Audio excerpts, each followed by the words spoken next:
봉독하겠습니다. 하나님의 궤를 메고 들어가서 다윗이 그것을 위하여 친 장막 가운데에 두고 번제와 화목제를 하나님께 드리니라. 다윗이 번제와 화목제 드리기를 마치고 여호와 이름으로 백성에게 축복하고 이스라엘 무리 중 남녀를 막론하고 각 사람에게 떡 한 덩이와 야자 열매로 만든 과자와 건포도로 만든 과자 하나씩을 나누어 주었더라. 또 레위 사람을 세워 여호와의 궤 앞에서 섬기며 이스라엘 하나님 여호와를 칭송하고 감사하며 찬양하게 하였으니 아삽은 우두머리요 그 다음은 스가랴와 여이엘과 스미라목과 여이엘과 mat디디아와 엘리압과 브나야와 오베데돔과 여이엘이라. 비파와 수금을 타고 아삽은 재금을 힘있게 치고 제사장 브나야와 야하시엘은 항상 하나님의 언약궤 앞에서 나팔을 부니라. 그날에 다윗이 아삽과 그의 형제를 세워 먼저 여호와께 감사하게 하여 이르기를 너희는 여호와께 감사하며 그의 이름을 불러아뢰며 그가 행하신 일을 만민 중에 알릴지어다. 그에게 노래하며 그를 찬양하고 그의 모든 기사를 전할지어다. 그의 성호를 자랑하라. 여호와를 구하는 자마다 마음이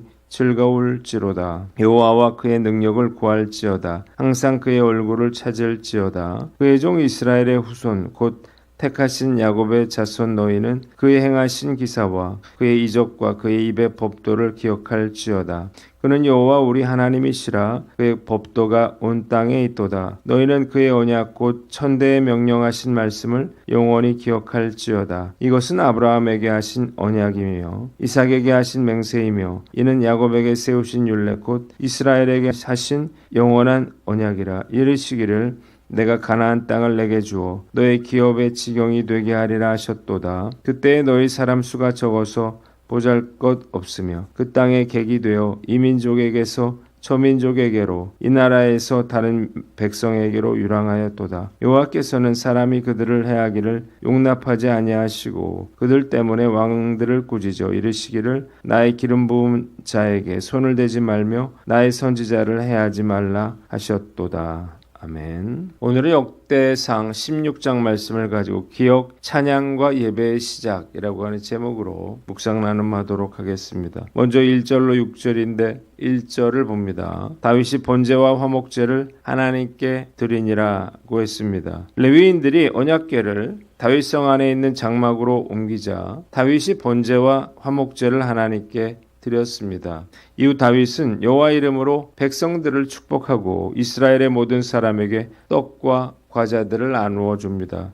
다윗은 레위인들을 세워서 여호와의 궤 앞에서 하나님께 감사하고 찬양하게 했고 제사장 브나야와 야하시엘은 정해진 시간마다 언약궤 앞에서 나팔을 불었습니다. 본문에 우리에게 주는 교훈이 있는데 하나님을 뜨겁게 사랑하라는 것입니다. 다윗이 언약궤를 운반하고 안치하는 모든 과정마다 번제와 화목제를 드렸는데요. 그 이유가 무엇인가요? 마침내 그가 하나님의 법궤를 다윗성에 모심으로써 하나님과 함께 동행할 수가 있게 됐기 때문입니다. 다윗은 감사와 기쁨을 참을 수가 없었고 예배와 찬양으로 하나님께 영광을 올려드리고 있습니다. 하나님을 사랑하는 다윗의 마음이 깊이 느껴집니다. 다윗은 하나님과의 개인적인 교제와 만남을 통해서 하나님을 깊이 사랑하는 마음을 갖게 되었습니다. 그래서 하나님의 법궤를 그토록 소중히 여긴 것입니다. 사실 다윗은 많은 실수와 죄를 저지른 사람이죠. 그럼에도 불구하고 그가 위대한 인생을 살 수 있었던 것은 그 누구보다도 극진히 하나님을 사랑하는 사람이었기 때문입니다. 결혼 전에 제 아내에게 블루 사파이어가 박힌 저렴한 반지를 사준 적이 있습니다. 아내가 이 반지를 오랫동안 끼고 다녔고 지금은 손가락에 맞지를 않아서 소중히 간직하고 있는데 너무 고맙고 미안하고 감사한 마음이 듭니다. 왜 제 아내가 다이아도 아닌 반지를 소중하게 여겼을까요? 아내가 저를 사랑했기 때문이죠. 창세기 22장에 하나님께서 아브라함에게 독자 이삭을 바치라고 하는 장면이 나옵니다. 이유가 무엇인가요? 그가 정말로 100세에 낳은 이삭보다 하나님을 더 사랑하는지를 알기를 원하셨기 때문입니다. 아브라함이 하나님의 말씀에 순종해서 칼을 들어서 이삭을 제물로 바치려고 했을 때 하나님께서 급히 칼을 거두라고 말씀하시면서 내가 이제야 하나님을 경외하는 줄을 아노라 말씀하셨습니다. 그가 이삭보다 하나님을 더 사랑한다고 하는 것이 확인됐을 때 하나님께서 놀라운 축복을 약속해 주셨습니다. 하나님의 축복을 받고 위대한 인물이 되기를 원한다면 아브라함이나 다윗처럼 하나님을 뜨겁게 사랑할 줄 알아야 합니다. 제 삶 속에서 하나님을 사랑하는 모습이 드러나고 증명될 수 있다면 저절로 저도 위대한 인생이 되리라고 믿습니다. 오늘 말씀 앞에서 나 스스로를 돌아봐야 되겠죠.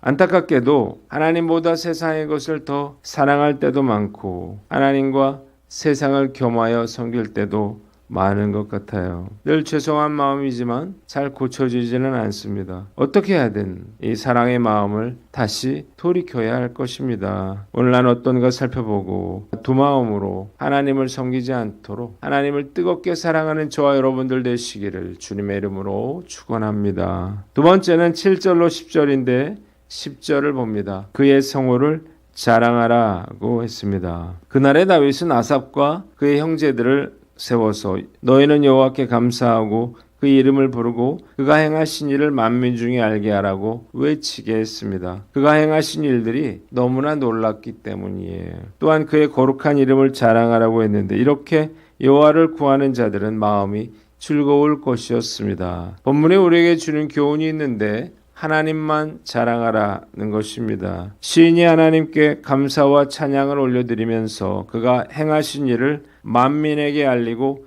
자랑하라고 한 그 이유를 알 것 같아요. 하나님께서 그에게 행하신 놀라운 일들 때문이었습니다. 그럴 만한 이유가 있죠. 하나님께서 절박한 위기 가운데서 수없이 그를 구원해 내셨기 때문입니다. 사람들은 하나님을 자랑하기보다는 자기 자신을 드러내고 자랑하기에 바쁩니다. 이유가 무엇인가요? 우리 안에 다른 사람들에게 인정받고 싶은 본능과 욕구가 있기 때문이에요. 사람들의 이야기를 들어보면 결국 자기가 가진 것을 자랑하고 자기의 능력을 자랑하고 자신이 행한 일을 자랑하기에 바쁩니다. 사실 요즘 시대만큼 다른 사람들에게 자신을 자랑하고 싶은 유혹이 큰 적이 없었던 것 같아요. SNS가 자신을 드러내고 자랑하는데 매우 큰 역할을 하는 것입니다. 예전에 입시철에 어느 분의 카톡 프로필을 보면서 이분의 자녀가 서울대에 합격했구나 라고 하는 사실을 알게 됐습니다. 카톡 프로필에 서울대 정문 사진이 올라왔기 때문이에요. 이 시대는 직접 전하거나 말하지 않고서도 얼마든지 자랑할 수 있는 길이 무한정으로 열린 시대입니다. 저는 이런 것에는 큰 관심이 없는 것 같아요. 세상적인 것들이 허무하고 그렇게 큰 의미가 없다고 하는 사실을 잘 알고 있기 때문입니다. 제가 정말 자랑하고 싶은 분은 바로 하나님이에요. 하나님께 예배를 드리고 찬양을 드릴 때 저는 온 마음으로 하나님을 찬양하며 그의 위대하심을 소리 높여 외치고 싶은 마음이 정말 간절합니다. 하나님께서 제 삶 가운데 이루신 일들이 정말 놀랍고 감사하기 때문인데요. 그래서 온 마음과 정성을 다해 하나님을 자랑하고 싶은 마음이 있습니다. 하나님은요, 아무리 자랑해도 허무하지 않고 부끄럽지 않습니다. 하나님을 자랑할수록 제 마음속에 기쁨이 넘쳐납니다. 주님께서 저에게 허락해 주신 작은 재주로 제가 하나님을 찬양하고 하나님을 자랑할 수만 있다면 정말 기쁜 일일 것입니다. 오늘 나는 어떤가 돌아보고 내가 자랑해야 할 대상은 나를 구원하시고 사랑하시는 오직 하나님 한 분밖에 없다는 사실을 알고 세상의 헛된 것을 자랑하지 않고 오직 주님의 이름만, 오직 주님의 복음만, 오직 주님의 자녀된 신분만을 자랑하는 저와 여러분들 되시기를 주님의 이름으로 축원합니다. 마지막으로 11절로 22절인데 11절을 봅니다. 항상 그의 얼굴을 찾을지어다 그랬습니다. 다윗은 여호와와 그의 능력을 구하고 항상 그의 얼굴을 찾으라 말하고 있습니다. 이유가 무엇인가요? 그가 하나님의 얼굴을 구하고 능력을 구하고 하나님을 찾을 때 하나님의 능력과 임재와 응답을 경험하고 또 그것이 그의 마음을 평안하고 기쁘고 감사하게 만들었기 때문이에요. 본문이 우리에게 주는 교훈이 있는데 항상 여호와의 얼굴을 구하라는 것입니다. 하나님의 얼굴을 찾고 구하는 것 정말로 중요한 일이죠. 그래서 시편 42편 2절에 다윗은 내 영혼이 하나님 곧 살아계시는 하나님을 갈망하나니 내가 어느 때에 나아가서 하나님의 얼굴을 배울까라고 탄식했고, 민수기서 6장 25절로 26절에 모세는 여호와는 그의 얼굴을 내게 비추사 은혜 베푸시기를 원하며 여호와는 그 얼굴을 내게로 향하여 드사 평강 주시기를 원하노라 할지니라 하라고 말했습니다. 이들이 여호와의 얼굴을 구하는 것의 중요성을 너무나 잘 알고 있었기 때문이에요.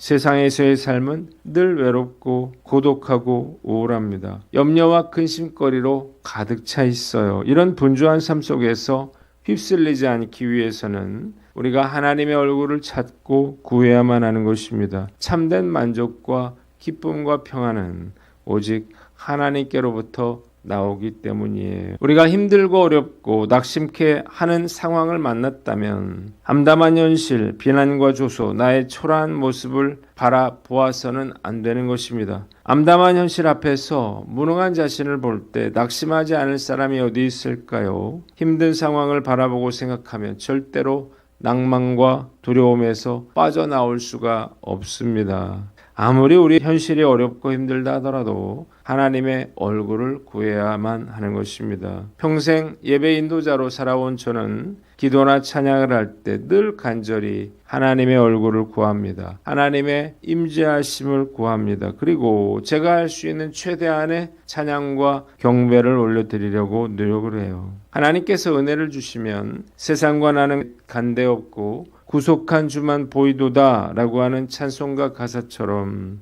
놀라운 은혜를 경험하게 됩니다. 정말 짜릿한 순간이에요. 더욱 놀라운 사실은 이렇게 하나님의 얼굴을 구하다 보면 세상 염려가 모두 사라지게 되고 주님을 향한 뜨거운 사랑과 열정의 마음이 회복된다는 것입니다. 그래서 우리가요, 아무리 바쁘고 분주하다 하더라도 하나님의 얼굴을 구하는 시간을 반드시 확보해야 하는 것입니다. 해바라기처럼요, 그렇게 햇볕을 바라봐야만 성장할 수 있고 우리가 무너지지 않을 수 있는 것입니다. 오늘 말씀 앞에서 나는 어떤가 스스로를 돌아보고 이 아침 우리가 하나님의 얼굴을 구할 때 하나님께서 저와 여러분들에게 은혜를 주셔서 오늘도 주님과 동행하는 복된 하루를 살아가시는 저와 여러분들 되시기를 주님의 이름으로 축원합니다. 기도하겠습니다. 하나님 아버지, 우리가 하나님을 뜨겁게 사랑하며 하나님만 자랑하고 항상